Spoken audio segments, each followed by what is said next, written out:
Shedaralon baru-baru ini beredar video viral pendandut Lesti Kejora tengah melakukan kretek abal-abal bersama Bima Aryo. Video tersebut diunggah di kanal YouTube Bima Aryo.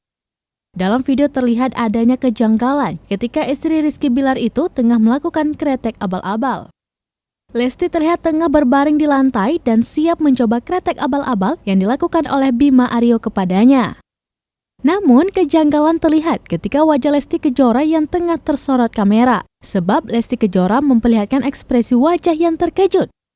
Namun dalam bayangan yang terlihat di lantai, ia memiliki ekspresi yang berbeda. Hal itu membuat warganet memperbincangkan adanya kejanggalan dalam video tersebut, sehingga banyak dari warganet yang menyinggung dengan hal mistis.